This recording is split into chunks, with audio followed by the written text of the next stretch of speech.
Okay, so Be'ezras Hashem, we're continuing with our weekly shirim on the light of David HaMelech.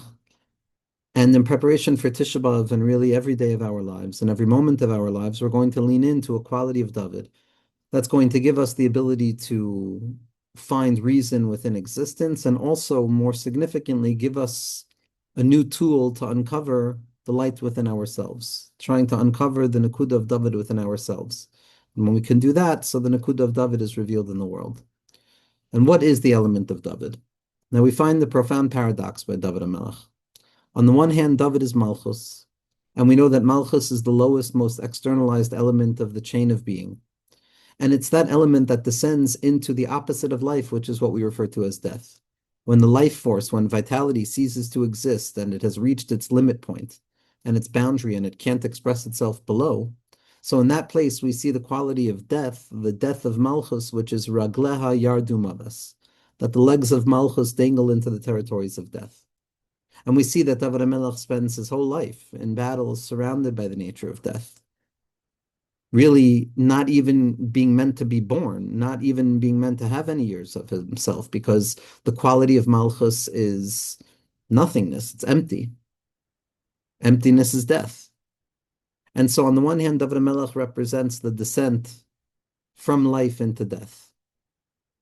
On the other hand, we know that one of the qualities that we attach ourselves to most intensely with regards to David HaMelech is the life of David. That David Melech Yisrael Chai V'Kayim, that the light of David HaMelech is alive and well. That there's a perpetual unfolding of the light of David. That there's a persistence of the light of David. And so on the one hand, we see that David HaMelech represents death. On the other hand, we see that David HaMelech represents survival after death. Tchias HaMesim, a perpetuality of life. That he's never died. And that in spite of the fact that he's died, there's still an element of life of David HaMelech that continues to persist out of the death of it.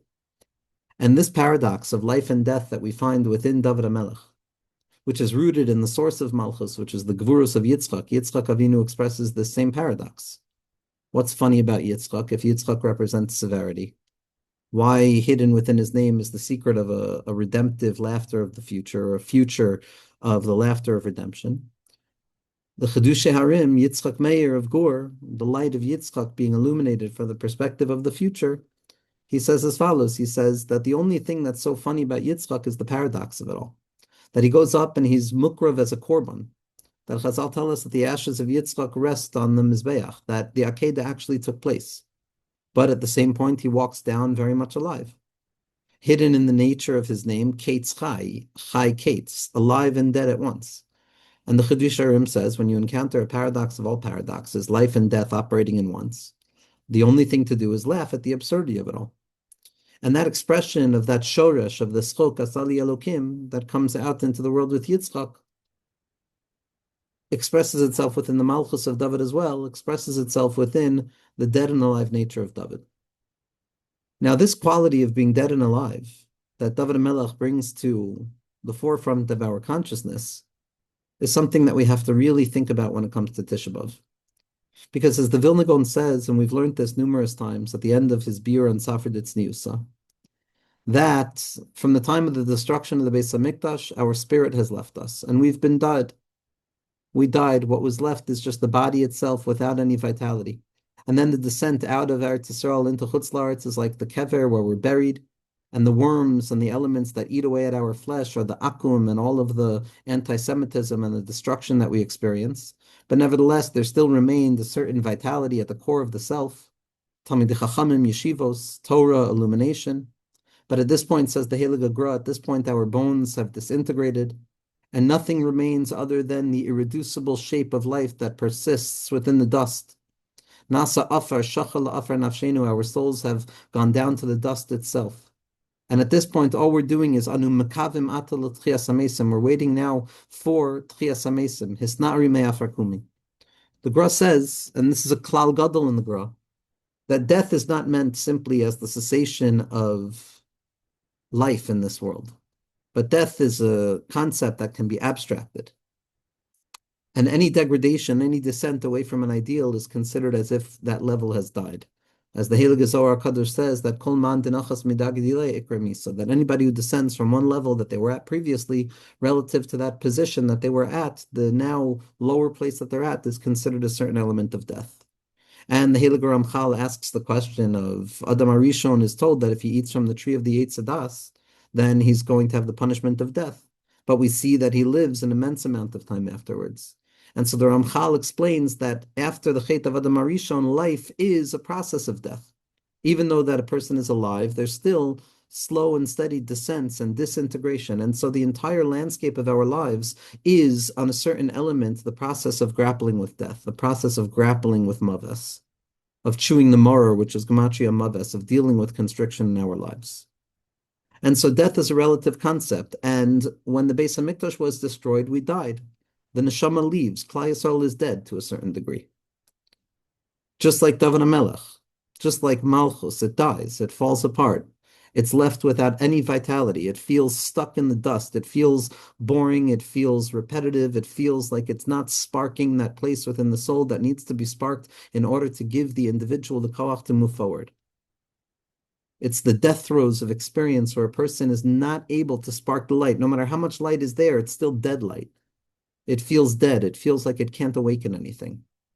And we know what that means when the moichin fall into death, when emotions fall into death, when the body falls into the territories of the feelings of death, the heaviness, the burdensome, the laziness, the depressive tendency of the body to get stuck in the afar, to go down, down, down into those territories of hopelessness. That's the quality of death. That's the destruction of the Beis Hamikdash. But at the same point, Dovid HaMelech represents Dovid Melech Yisrael Chai V'Kayim.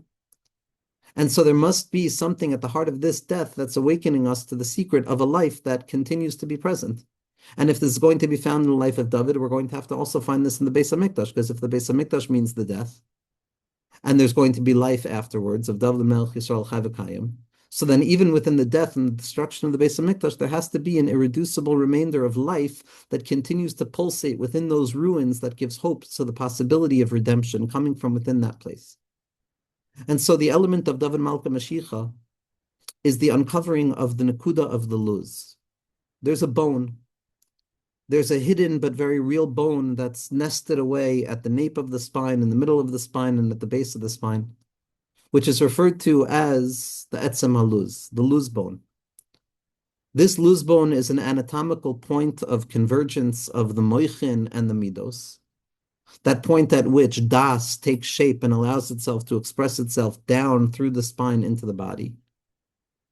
And it's that Nakuda of the Luz bone, that even after everything else disintegrates, and even after everything else of the body falls away, there is going to be an irreducible remainder, an indestructible bone that continues to persist in its very existence, from which the eventual rejuvenation of the body is going to take shape. This bone is the point at which Tchias HaMesim is going to take shape. And in the Churbanos of Jewish history, we've spoken about this, there has had to actually be a halachic utilization of this concept, that when there's nothing left to bury of a Jewish body, do you bury anything?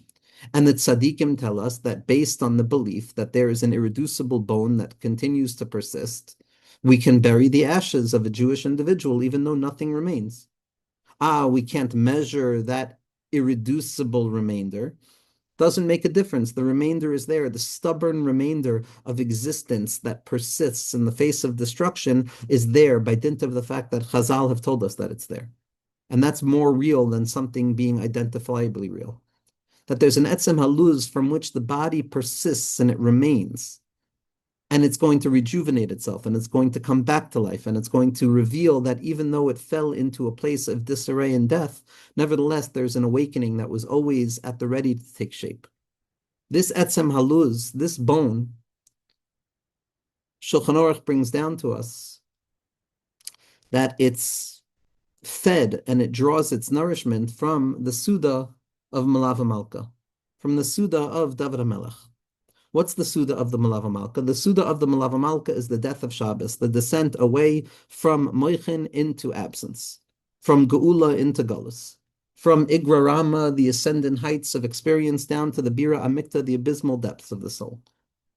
It's the death of the soul. It's the death of the Neshama Yisera. That's what Motzei Shabbos is, when the light goes out, or the light appears to go out.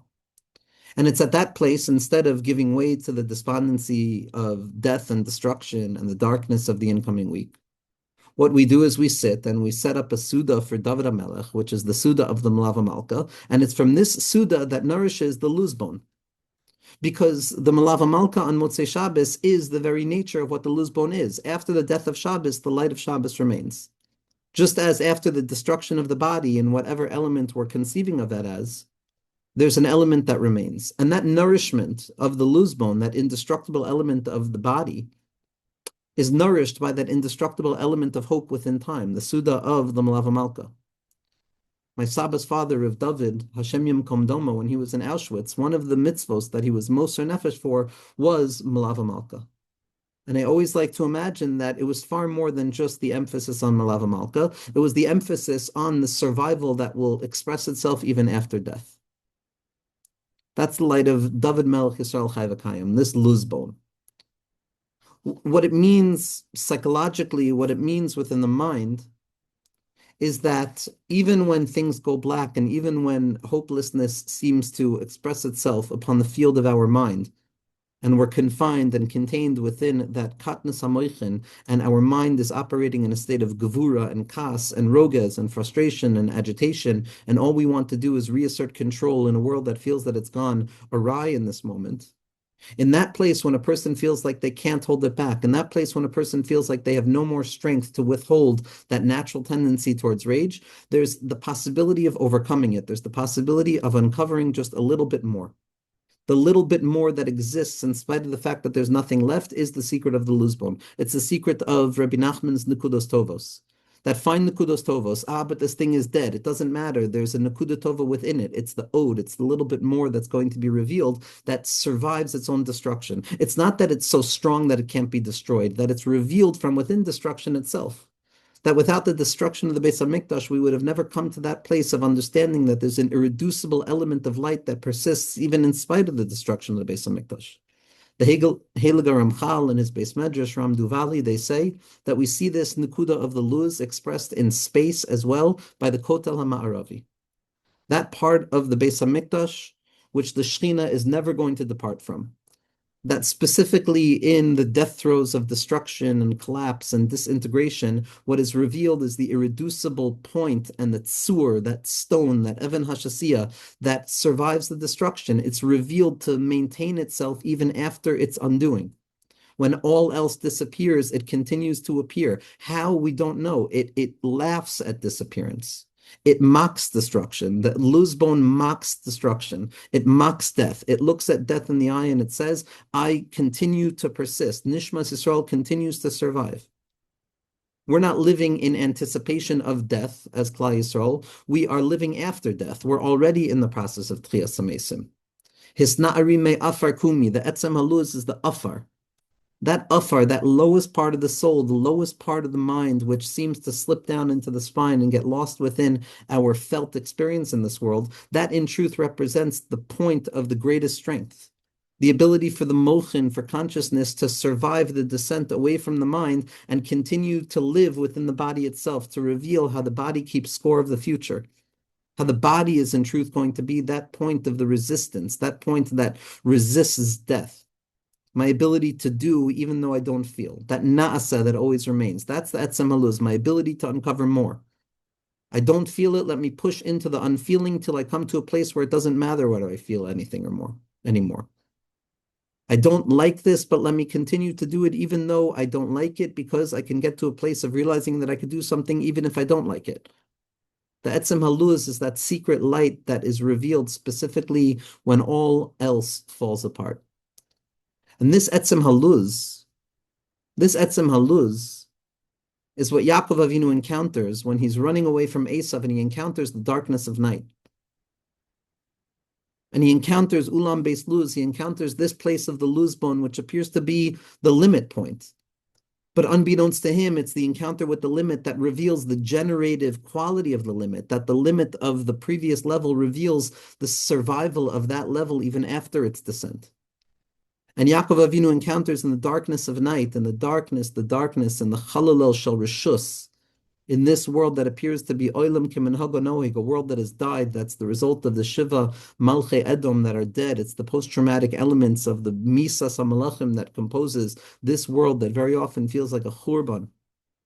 And it's in that place that Yaakov Avinu reveals the light of Rishus, the secret of Shin, Kuf, Vav, Tzadi, Vav, Taf, the last name of the Shem Membez, of Shavasenu Kabel, Ushmat Tzakasenu, Yodea Ta'alumos, which is Gematria Rishus.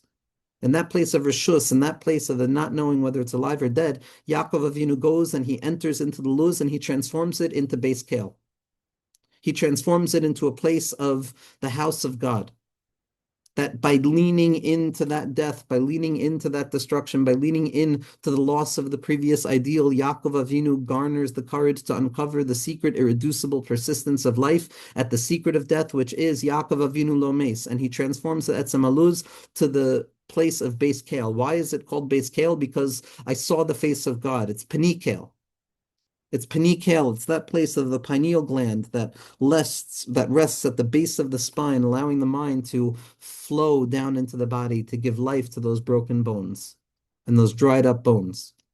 It's the dasa mispashet. It's the wisdom that descends down, down, down, down, even though it appears to have lost its essence. In truth, it's just undergoing a process of rejuvenation and expressing itself further and further down.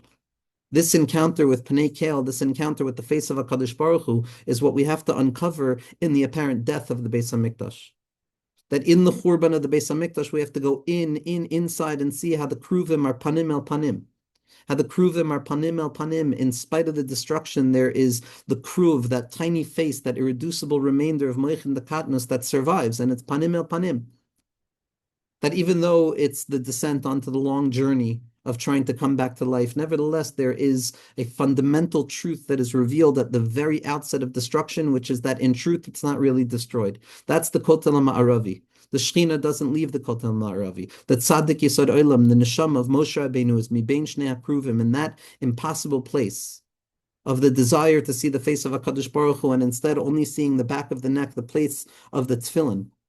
That makom of the luz, that backside of the tefillin that represents the persistence that reveals life within the blackness of that place, within the acharayim.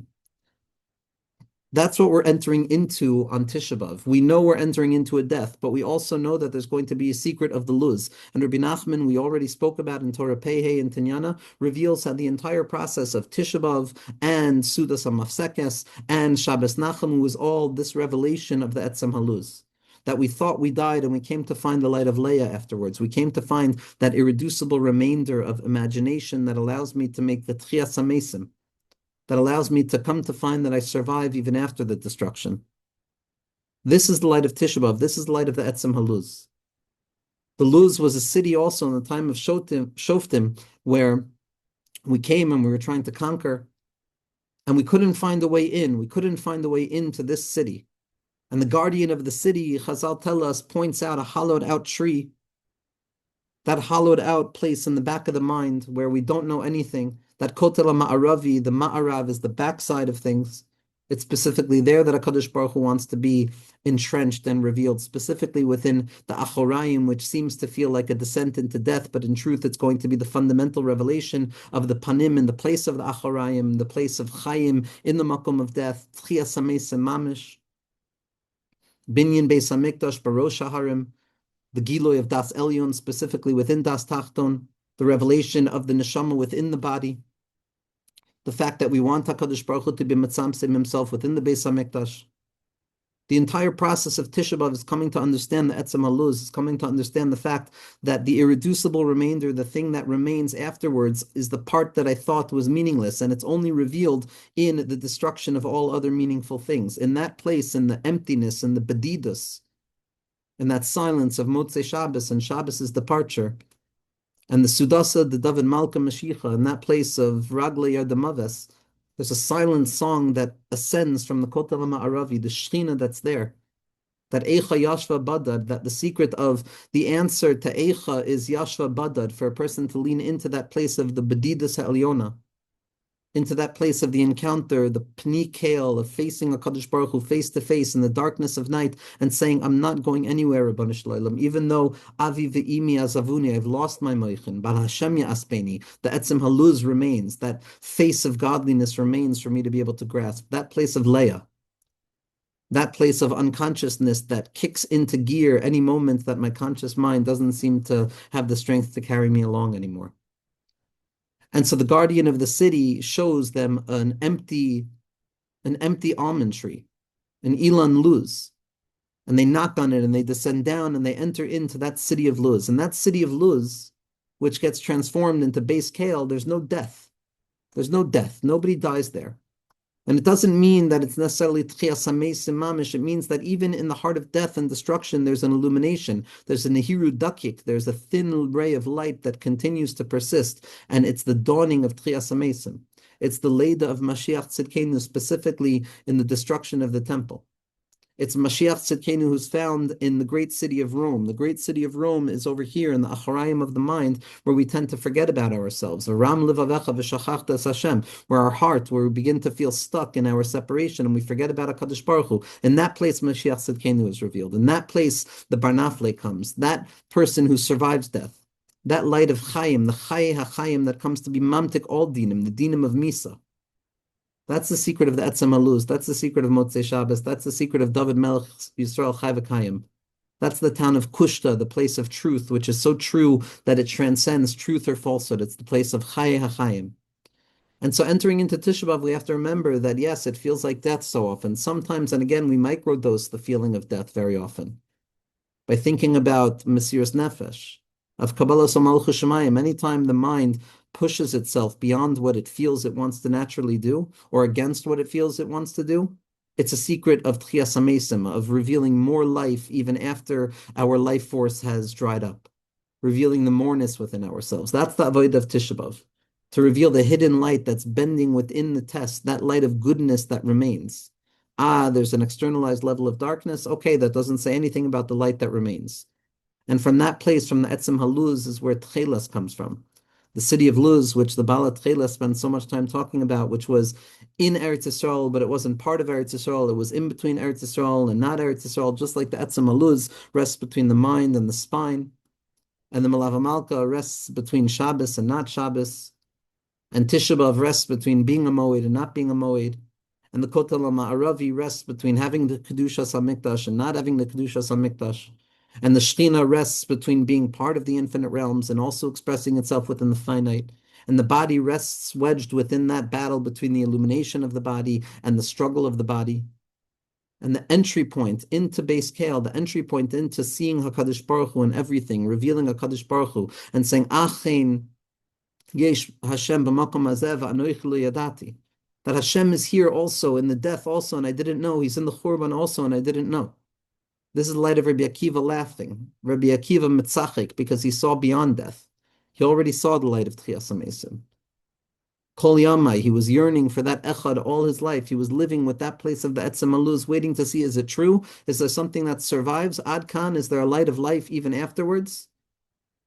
And through the secret of Shema Yisrael Hashem Elokeinu Hashem Echad, that big dalit of Echad, which is the descent of the light of Atzilus and the Yichud Ilah down into the worlds of Yichud Tata, Bri, Yitzir, and Asiyah, where the light of Chaim survives its own destruction and it enters into the territories of death and the worlds of separation. And we reveal the secret of the Kotel HaMa'aravi. We reveal the secret of the Neshama of the Tzaddik that's hidden in the Kotel HaMa'aravi, that Neshama of Moshe Rabbeinu, which is waiting to return back into the body, which is Eretz Yisrael. Eretz Yisrael is the body. The Neshama of Moshe Rabbeinu is buried in a place that's inappropriate for him, which is outside of Eretz Yisrael, corresponding to Bilam HaRasha and the Klipa of Baal Pa'or, which is the Klipa and the misutilization of the Etzem Haluz.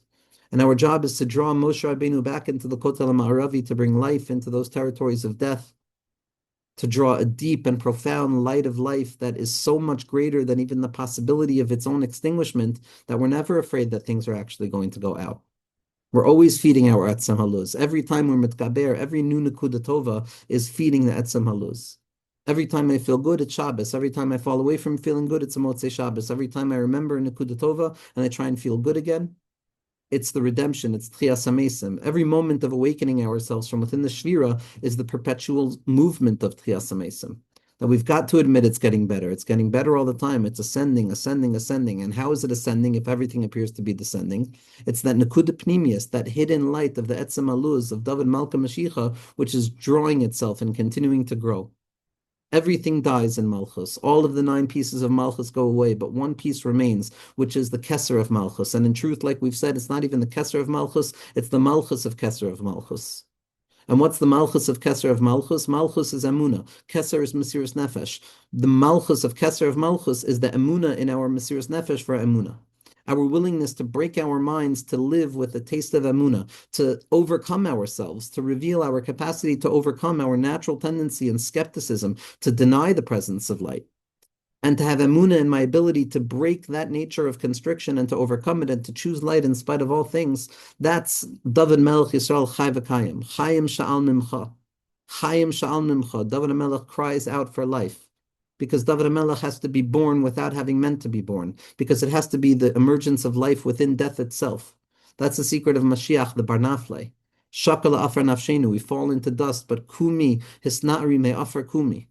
Hisna'ri me afar kumi. Tchias hamesim is the awakening of the dust. The dust is the place of Dimyon. The dust is the place of Leah. The dust is the place of the Koyach HaMadam, the Kedusha. It's the backside of the mind. It's the Kotel HaMa'aravi that allows us to imagine the Beis HaMikdash.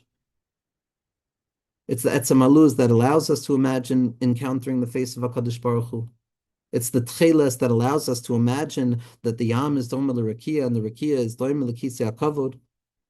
That Dimyon de Kedusha, that awakening of death. When the mind falls into disarray, we have to spark it with the reawakening of re-enlivening the tziyunim that seem to have died with content. Tzion Timaleh. Tzion Timaleh, Yebane Beis HaMikdash Ubernana Na'aleh. The Binyan Beis HaMikdash is the secret of Tzion Timaleh, the empty vessels and the empty signification is death. But when we fill it, we bring it back to life. A ruach of chayim, a ruach of chayid chayim. And in that place, we enter into the Etzem Aluz. And on Tisha B'Av, we feel the death, and we begin to believe in the Etzem Aluz. And then Shabbos Nachamu, as Rabbi Nachman explains, we encounter the true process of Nachamu Nachamu, which is the Gematria Kad Code, which is the Gematria Yitzchak, which is the back, the nape of the neck, the place where the Etzem Aluz is. And that's why we eat an egg, which takes 21 days to hatch, because it represents the 21 days of the Luz tree, which represents the Shem Eheke, which is the belief that Anna Zamin Lemeheve. I may not be present yet, but I will be present. I may not have life now, but I will be alive. I may not have uncovered that ratzon for Chaim Amitiyim, for the good life of his kashrus and dveikus, but I will, in that place of eheke, anazamin lemeheve. That Etzem Aluz grows from within its non-existence, and it persists to reveal the light that has never gone out, that has always already been there. And it's the secret of Higalena, to be Magalim Lemafreya, the light of life that has always been there. This is the tefillah of the Etzem Aluz. This is the tefillah to taste the light of Shabbos Nachamu already on Shabbos Chazon. As Rabbi Nachman says, when a person squints their eyes because they're in pain, it enables them to lean into the hyper-focused vision to attach themselves to the Tachlis. And when we find ourselves in a state of Yisurin and death, we need more and more to uncover the secret of the Tachlis. And the Tachlis is the Tcheles, that darkness of Malchus that descends down into death, which can be transformed into the beautification of the blueness of associative imagination, which is bringing us into the city of Luz, into that place of Tchias HaMesim, into that place of awakening the Moichin and transforming the Dimyon that can get us stuck and bring us into death and bringing us into Tchias HaMesim, Ruach HaKodesh, Nevuah, Hashras HaShchina, like the tzaddikim would go to the Kotel to be Makabel Moichin. They would go to the Kotel Ma'aravi to be Mamtik, all of the Dinim. Tal, Taf Lamed is 430, which is 5 times Elokim. And the Chaf Vav of the Kotel is the Hamtaka of that. It's the Makom of the Hamtaka Sadinim, the Etzem Aluz, and we should be Zuch to be Mamtik all of the Dinim of death, to be Mamtik all of the small tastes of death and the general sense of death and the shape of death. And we should find Chai HaChayim, we should reveal Dovid Melech Yisrael Chai v'Kayim, and the Or of Chayim, the light of life within the Churban of the Beis HaMikdash itself. To see that Aryeh, to see that light of life, the Aryeh Liyut Shel Yisrael that Rav Kook describes at the beginning of Reish Milin, coming out from the Churban itself. And we can take that Churban and be mahapeched into a place of Tchias HaMesim, of Agam Charvona Zachor Latov, where the Kalim of Haman transform themselves into being the vessels of redemption. That the descent of the Shechina is Esther Malka going in to the territory of Achashverosh Rahman al-Itzlan. The hiddenness of the Shechina in exile. But as a result of Mordechai Ish Yemini, Ish, is or of yesh. It's the light of somethingness. It's the capacity in the kedusha to go in with the confidence that I'm still alive. Mordechai Yada, he knew what happened and he persisted. He was in Sakva Efer, but he never stopped. He never stopped with that light of light that continued to persist. And in that place, we'll build Beis HaMikdash in our minds, and we'll bring Beis HaMikdash down into this world to reveal the laughter that transforms all death into life, transforms all churban into illumination. And it's the Etzem Haluz, that's the secret of Tchias HaMesim, the guf, the levush, that HaKadosh Baruch Hu Ratza Lios Ladir B'Tachtoinim. And from the Afar itself, we're going to awaken Hisnari Me Afar Kumi Be'ezras Hashem.